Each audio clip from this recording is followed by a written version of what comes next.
इसी पर बात की रामपाल के वकील से हमारे संवाददाता महेश कुमार ने। रामपाल के खिलाफ दर्ज एफआईआर नंबर 426 और एफआईआर नंबर 427 के तहत हिसार कोर्ट ने अपना फैसला दिया है।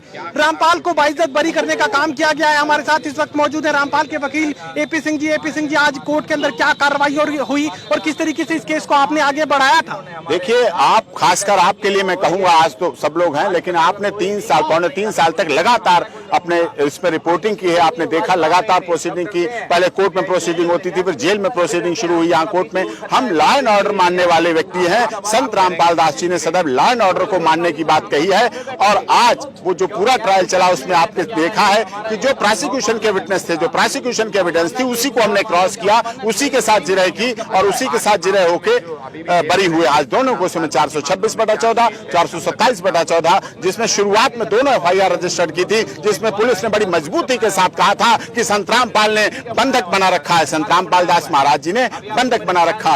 ये पूरी तरह से गलत था, हम लगातार कह रहे थे और संत रामपाल दास जी महाराज जी ने भी ये लगातार कहा है कि सत्य परेशान हो सकता है, पराजित नहीं हो सकता। आज सिद्ध हो गया संत रामपाल दास जी महाराज के वचनों से। और मैं आपसे भी अनुरोध करूंगा, यदि हिंदू सभ्यता संस्कृति को बचाना चाहते हैं तो जो आप न्यूज चलाते हैं, जो प्रिंट मीडिया, इलेक्ट्रॉनिक मीडिया चलाते हैं, उसमें पूरा संत रामपाल दास जी महाराज लिखे, जिससे हमारी देश की सभ्यता विदेशों में बदनाम हो। बरी होने के बाद तो आप लिखिए, कम से कम आपने पीछे नहीं लिखा, कोई बात नहीं, लिखना आप लिखे। वीडियो कॉन्फ्रेंसिंग के जरिए रामपाल जी ने अपना क्या पक्ष कोर्ट के सामने रखा? वीडियो कॉन्फ्रेंसिंग के जरिए रामपाल जी ने अपना क्या पक्ष कोर्ट के सामने रखा? नहीं, वीडियो कॉन्फ्रेंसिंग जरिए उनकी केवल अपीयरेंस ली, पक्ष तो हम लोगों को रखना था, डिफेंस को रखना था पक्ष तो, और उन्होंने वीडियो कॉन्फ्रेंसिंग के जरिए अपनी उनकी अपीयरेंस हुई थी। कौन सी ऐसी बात है जिसकी आधार पर आप जीत तक पहुंच पाए, बाइज्जत बरी करवा पाए?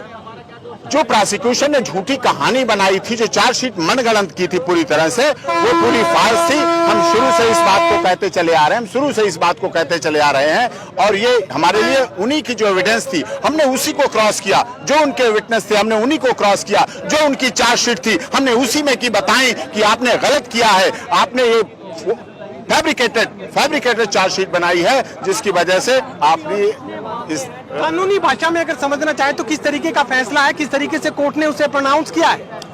कोर्ट ने संत रामपाल दास जी को कहा कि आप पर जो जो चार्ज लगे, पहले चार्ज पढ़ के सुनाए, ये आरोप पे आप पे लगाए, चार्जशीट फ्रेम हुई थी, फिर चार्ज आपसे कोर्ट लगाए, लेकिन फिर कोर्ट ने कहा आप पर इन सब तमाम दलीलों को सुनने के बाद, डिफेंस और प्रोसिक्यूशन दोनों को सुनने के बाद, अदालत इस नतीजे पर पहुंची कि संत रामपाल दास जी महाराज और उनके फॉलोअर्स को बाइज्जत बरी कर दिया गया है। आज हिसार कोर्ट से मेरे लिए बड़े ही आज आनंद का विषय है। चलिए, रामपाल को लेकर ये फैसला जो सामने आया बेहद चौंकाने वाला है। रामपाल के अनुयायियों के लिए एक बड़ी खबर आप इसे कह सकते हैं। साफ तौर से जीत यहाँ पर हासिल की है रामपाल के वकील ने और कोर्ट ने यह माना है कि रामपाल ने ना तो किसी को बंधक बनाया था और ना ही सरकारी कामकाज में किसी तरह की बाधा पहुंचाने का काम किया था। कैमरामैन विशाल के साथ महेश कुमार, टोटल न्यूज, हिसार।